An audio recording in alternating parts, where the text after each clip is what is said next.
दोस्तों, इस वीडियो में मैं आपको कुछ ऐसे टिप्स बताऊंगा जो आपको अपने डेली लाइफ में यूज़फुल होगा। मैं आज आपको बताऊंगा कि कैसे आप अपने किसी फ़ोल्डर को प्रोटेक्ट कर सकते हैं, या फ़ोल्डर के भीतर अगर जो भी आपके फ़ाइल पड़े हुए हैं उसको अगर आप प्रोटेक्ट करना चाहते हैं तो उसको कैसे करेंगे, या अगर किसी पार्टिकुलर फ़ाइल को आप प्रोटेक्ट करना चाहते हैं तो इसको कैसे करेंगे। आमतौर पे होता क्या है कि आप किसी फ़ाइल को प्रोटेक्ट करना चाहते हैं तो आप उसको हिडन कर देते हैं। आप उसकी प्रॉपर्टी में जाते हैं और इसको हिडन कर देते हैं। अगर आप हिडन कर देंगे ना तो ये फ़ाइल जो है हिडन हो गया, लेकिन इसको कोई भी जाकर अगर यहाँ पर हिडन फाइल को अगर देखना चाहे ना तो वो हिडन दिख जाता है। तो आपका ये प्रोटेक्ट होता नहीं है प्रॉपर्ली। लेकिन आप ऐसा चाहते हैं कि फ़ाइल जो है हिडन ना हो, सामने हो, इसके बाद भी अगर यूज़र उसको खोल कर देखना चाहे, यूज करना चाहे तो उसको ना कर सके। या अलग अलग तरह का प्रोटेक्शन लेवल दे सकते हैं कि आप चाहते हैं कि देख तो सके लेकिन उसको डिलीट ना कर पाए, या रीड कर सके उस पर कोई चेंज ना कर पाए। तो इस तरह के अलग अलग जो पॉसिबिलिटीज़ है उसको कैसे हम करते हैं उसके बारे में आज आपको मैं इस वीडियो में बताऊंगा। बहुत ही यूजफुल वीडियो है, आप इसको देखिए और मैं समझता हूँ कि आपको कभी भी काम आ सकता है। ठीक है, तो मैं इसको स्टार्ट करता हूँ। कैसे इसको करते हैं इसके बारे में बताता हूँ। स्टार्ट करते हैं पहले फ़ोल्डर को प्रोटेक्ट करने से। सबसे पहले हम देखेंगे कि फ़ोल्डर को कैसे प्रोटेक्ट करते हैं। मान लेते हैं मेरा ये फ़ोल्डर है प्रोटेक्ट मी, और मैं इसको प्रोटेक्ट करना चाहता हूँ। तो प्रोटेक्ट करने के लिए क्या करूँगा, सबसे पहले मैं एक कमांड होता है जिस कमांड को रन करूँगा। मैं इस फोल्डर के भीतर जाता हूँ, कंट्रोल एल अगर आप प्रेस करते हैं ना तो आप इस एड्रेस बार में जाते हैं। यहाँ पर आप CMD कीजिए और ओवरराइट कर दीजिए जो लिखा हुआ है, और जब CMD करेंगे तो ये कमांड विंडो आपका ओपन हो जाएगा। पहला चीज़ तो हमने कमांड विंडो ओपन कर लिया, लेकिन मुझे इस प्रोटेक्ट मी जो फोल्डर है ना, जो फोल्डर आपको दिख रहा है, उस फोल्डर को मुझे प्रोटेक्ट करना है। उसके भीतर के कंटेंट की बात नहीं कर रहा, पूरे फोल्डर को ही प्रोटेक्ट करना है। तो मैं थोड़ा पीछे जाऊँगा। CD का मतलब होता है चेंज डायरेक्टरी, डॉट का मतलब होता है करेंट डायरेक्टरी, और दो बार डॉट लगाएंगे ना तो वो पेरेंट डायरेक्टरी हो जाता है। तो ये जो डायरेक्टरी है उसके पेरेंट मतलब डेस्कटॉप है, वहाँ जाने के लिए CD किया तो ये डेस्कटॉप पे आ गया, चेंज डायरेक्टरी हो गया। अब मैं यहाँ पर आकर मैं बताऊँगा कि मुझे प्रोटेक्ट मी वाले फोल्डर को प्रोटेक्ट करना है। ठीक है, तो इसको करने के लिए एक कमांड होता है जो मैं यहाँ लिखता हूँ।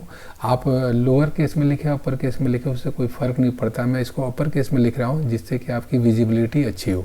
ठीक है, तो कमांड है ACLS।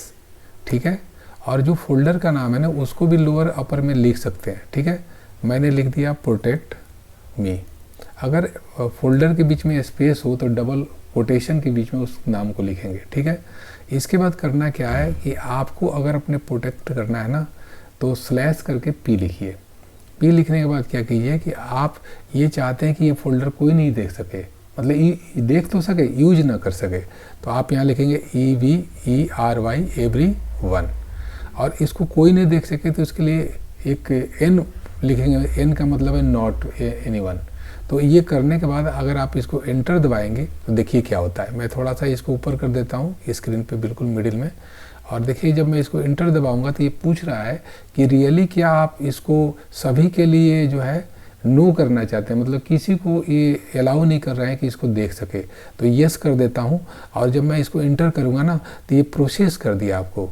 अब प्रोसेस कर कि इसने बता दिया कि हाँ ये अब प्रोटेक्टेड हो गया है। अब मैं जाऊंगा वापस और जाकर इस फोल्डर को दोबारा ओपन करूंगा और देखूंगा कि क्या ये अलाउ कर रहा है।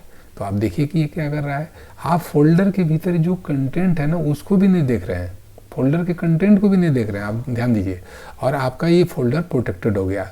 अब कह रहा है you do not currently have permission to access this folder, to continue to permanently get access to this folder. तो यहाँ कंटिन्यू करके जाइए, तो फिर सिक्योरिटी टैब में जाइए। मैं कुछ एक्सप्लेन करना चाहता हूँ, तो ये दे रहा है कि एवरीवन के लिए डिनाई हो चुका है। ठीक है ना, अब आप इसको तो आपने देख लिया कि आपने प्रोटेक्ट कर दिया।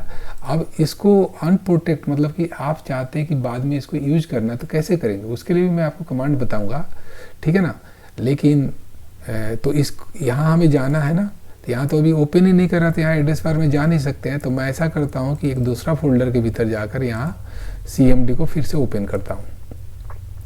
मुझे अपने पीछे के पेरेंट फोल्डर में जाना है तो CD कर दिया। ठीक है ना। अब मुझे वही कमांड लिखूंगा जो मैंने पहले लिखा था। पहले मैंने क्या लिखा था, ACLS, ठीक है ना, और जो मेरा फोल्डर है उसका नाम था प्रोटेक्ट मी। प्रोटेक्ट मी लिखा आपने /P, और इसके बाद जो कॉलन के बाद N लिखे थे ना, N की जगह F लीजिए। F लिखने का मतलब है कि आप जो है यूजर को फुल एक्सेस दे रहे हैं, पूरी उसको प्रोटेक्शन की जगह, मतलब वो परमिशन दे रहे हैं। P का मतलब परमिशन है। अब जब आप इसको इंटर करेंगे ना, तो ये फिर यहाँ पर कमांड आ गया एक्चुअली, यहाँ P के बाद ये एक चीज़ छूट गया है कि किसके लिए आप करना चाहते थे, EVERY, एवरीवन। और जब मैं अब इसको थोड़ा ऊपर कर देता हूँ, अब जब इस कमांड को रन करेंगे ना, तो ये पूछेगा कि क्या आप अलाउ करना चाहते हैं, तो यस कर दीजिए। जब आपने किया ना, तो ये प्रोसेस करेगा। प्रोसेस करने के बाद आपका जो ये फोल्डर है ना, फिर से पहले की तरह हो जाएगा। और जब आप जाकर इसको फिर से करेंगे तो देखिए खुल रहा है। इसके भीतर अगर कोई फाइल है वो भी खुल रहा है, सब कुछ हो रहा है। तो आपने देखा कि कैसे आप किसी फोल्डर को प्रोटेक्ट कर सकते हैं। अब मैं दूसरा चीज़ बताऊंगा कि आप अपने फोल्डर के भीतर किसी फाइल को प्रोटेक्ट करना चाहते हैं। जैसे मेरा इसमें सैलरी डिटेल पड़ा हुआ है, अभी मैं खोल के देखूं तो ये सैलरी डिटेल आपको यहाँ आ रहा है, ठीक है ना, जो भी है व्हाटएवर। लेकिन अब मैं चाहता हूँ कि यूजर इस फोल्डर के भीतर तो जा सके, लेकिन इस पार्टिकुलर फाइल को वो ओपन ना कर पाए। तो कैसे करेंगे, या ओपन तो कर पाए लेकिन उसमें कोई मॉडिफिकेशन ना कर पाए। तो इसके लिए मैं यहाँ गया और मैं Ctrl L करके भी यहाँ जा सकता हूँ, और CMD करूँगा ना, तो फिर मेरा कमांड विंडो आ जाएगा। अब देखिए कि मैं पहले पीछे गया था, लेकिन अब मैं पीछे नहीं जाऊँगा, क्योंकि मुझे इस फोल्डर के भीतर सैलरी को प्रोटेक्ट करना है। तो फिर मेरा वही कमांड होगा CACLS, और जिस फाइल का नाम है ना, तो सैलरी है। फाइल का एक्सटेंशन भी आपको लिखना है, ये वर्ड फाइल है। इसका एक्सटेंशन अगर आपको दिख नहीं रहा तो यहाँ देख सकते हैं, यहाँ पर आपको इसका एक्सटेंशन दिखा देगा। और फिर जाकर आप देखिए कि DOCX है, तो .docx लिख दिए। अब परमिशन की बात है। परमिशन आप इसको क्या करना चाहते हैं, इसको सबके लिए ये मना कर देना चाह रहे हैं कि कोई भी इस फाइल को ना यूज कर पाए, N कर दिए। आज जब मैं इसको पूछेगा तो यस कर दीजिए। आज जब जाकर मैंने इसको प्रोसेस कर दिया ना, तो ये फाइल अब कोई भी इंडिविजुअल इसको नहीं यूज कर पाएगा। अब मैं इसको ओपन करूँगा तो ये प्रोटेक्शन आ गया, वर्ड कैन नॉट ओपन। ये आपने देखा कि कैसे किसी अपने फाइल को प्रोटेक्ट कर सकते हैं। अब मैं दूसरा चीज़ बताता हूँ कि अगर अपने पूरे फाइल को, एक फोल्डर के भीतर जितने भी फाइल है ना, उन सबको प्रोटेक्ट करना चाहते हैं, तो कमांड आपका वही होगा ACLS। और एक जगह एक फाइल ना होकर सारे फाइल को करना है, चाहे वो फाइल का टाइप कुछ भी हो। केवल अगर वर्ड फाइल को करना है या PDF को करना है तो PDF यहाँ लिखेंगे।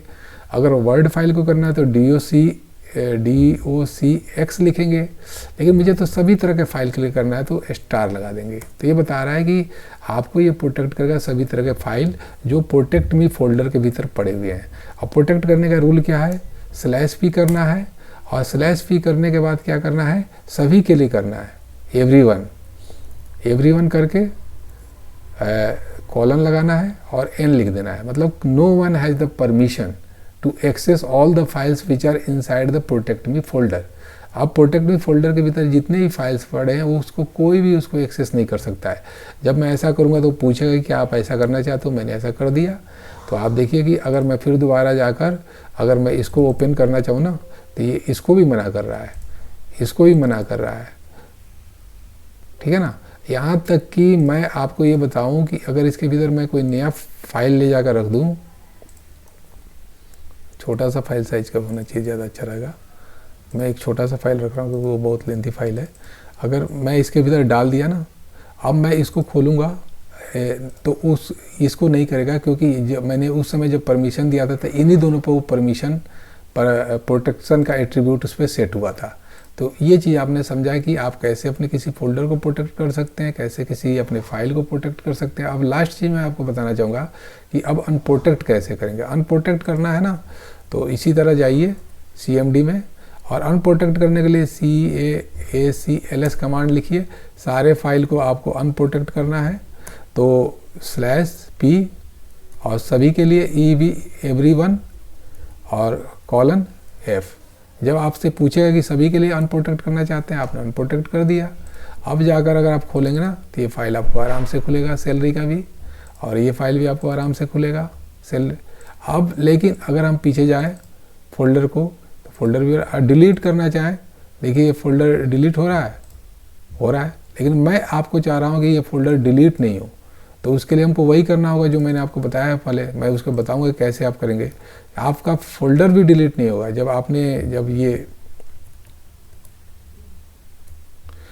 आप इस फोल्डर को प्रोटेक्ट किए ना,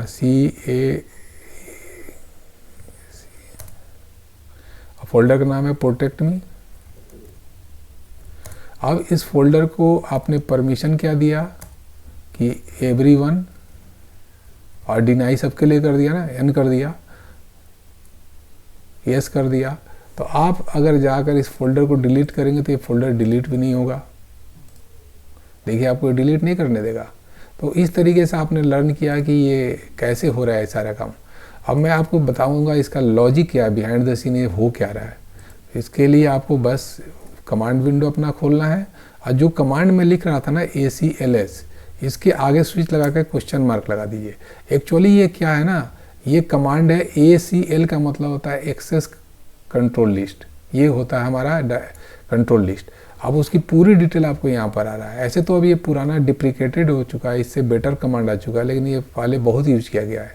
तो अब इसमें देख रहा है कि आपको एक्सेस कंट्रोल लिस्ट जो होता है ना फाइल्स का या फोल्डर का, वो सारा चीज़ दिया हुआ है कि कैसे आप मॉडिफाई कर सकते हैं। किसी यूजर को ग्रांट कर सकते हैं तो जी होगा, डिनाई करना है तो डी होगा।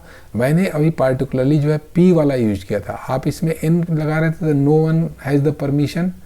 अगर रीड परमिशन देना है, राइट परमिशन देना है, या फुल कंट्रोल देना है, तो उसके लिए ये है। तो मैं समझता हूँ आपको ये वीडियो अच्छा लगा होगा, समझ में आया होगा।